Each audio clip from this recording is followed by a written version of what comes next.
I'm 80 years old, and I spent my entire life running in the wrong direction. The tide only goes out now. It never comes back in. And I'm sitting in a house far too big for one man, haunted by a single truth. I spent my entire life building a future, but I forgot to live in the present. And now, there's nothing left but ghosts. You're making the same mistake right now. I can see it. You think you have time. You think your real life starts after the house is paid off, after the kids graduate, after you retire. I'm here to tell you that finish line is a mirage. I crossed it. There's nothing there. Today, I'm breaking my silence. I'm going to tell you exactly where I went wrong so you don't end up sitting where I am, feeling what I feel. Please, don't make my mistake. My biggest mistake started in my 30s. I called it ambition. Looking back, it was a sickness. I lived for the next thing, always the next thing. I told my wife, 2 more years of these, ours, then we'll take that trip. I told my kids, can't make the game today, but next summer we'll spend every day together. I was an architect of the future, a stranger to today. And today passed me by without asking permission. I treated my days like currency. Something to trade for a tomorrow I assumed was guaranteed. I traded my children's laughter for a title on a business card. I traded my wife's warmth for the cold glow of a desk lamp at 11 p.m. What I didn't realize, life isn't a destination, it's the movement. By the time I reached the tomorrow I was working for, the people I wanted to share it with had moved on. My kids were grown with their own busy lives. My wife was used to my absence. I built a palace, but I was the only one left to live in it. Don't trade your nows for nexts. The next might never come, and even if it does, it won't be worth what you paid.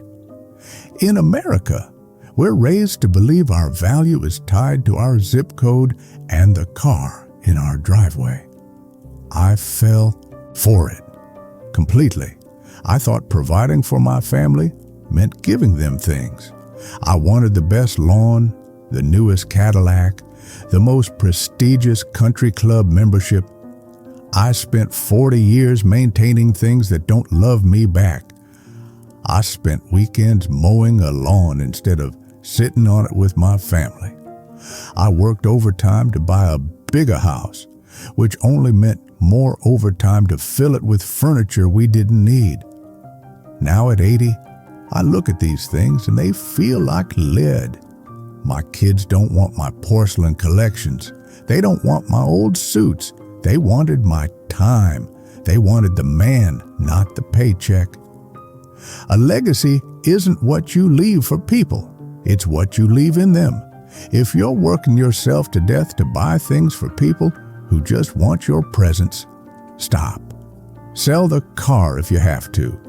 Buy back your time while you still have health to enjoy it.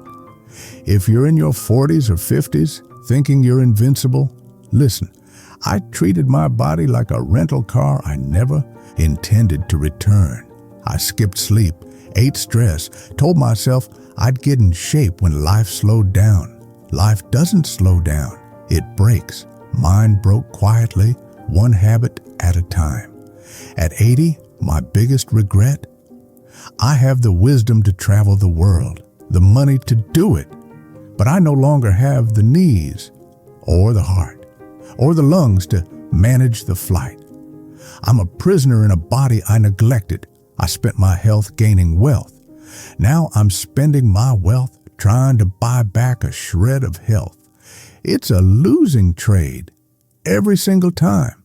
Don't wait for a heart attack to start walking. Don't wait for a diagnosis to start breathing. Your body is the only house you truly live in. If you let it crumble while you're busy building your empire, you'll have nowhere to stay when winter arrives. There's a specific pain that comes with being the last one alive. The pain of unsaid words. I was a tough man, a man of my generation, I didn't do mushy stuff. I thought my wife knew I loved her because I paid the bills. I thought my friends knew I valued them because we grabbed a beer once a month. I kept my heart in a vault. Thought I was being strong, but at 80, I realized silence isn't strength. It's a thief. I have so many things I want to say to people who are now 6 feet under. I want to tell my father I understood him.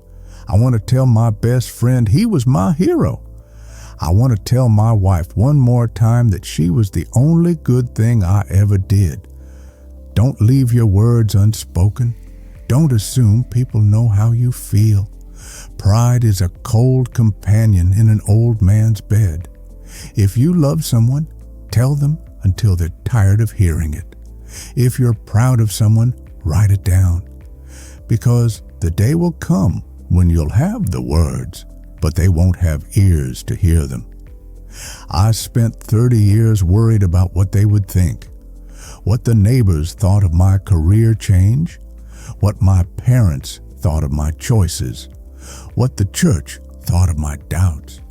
I lived a choreographed life, dancing to a tune, written by people who didn't even care about me. Here's the brutal truth I learned at 80. They don't care. They never did. Most of the people I was trying to impress are dead. The ones who are alive are too busy worrying about their own lives to think about mine. I wasted so much energy being proper when I should have been wild. I should have started that business, moved to the coast, worn the loud shirt, danced the bad dance. At 80, you realize the only opinion that matters is the one you see in the mirror at 2 a.m. Live for your own soul, not for the ghosts of your social circle. I'm 80 years old. My house is full of furniture and empty of people. My bank account is full of money, and my calendar is empty of events. I made the mistake of thinking life was a race to be won. It's not. It's a song to be heard. Look at your life right now. If you're running too fast, slow down. If you're working too hard, go home. If you're holding a grudge, drop it. If you love someone, tell them. Don't wait until you're 80 to realize the small things were actually the big things. Don't wait until the house is quiet to wish you'd made more noise. Live now. Live today. The clock isn't ticking toward your success. It's ticking toward your end. Make sure that when you get here, you have memories to keep you warm, not regrets to keep you awake. Thank you for listening to an old man. If this helps even one of you change your path, my mistake wasn't in vain.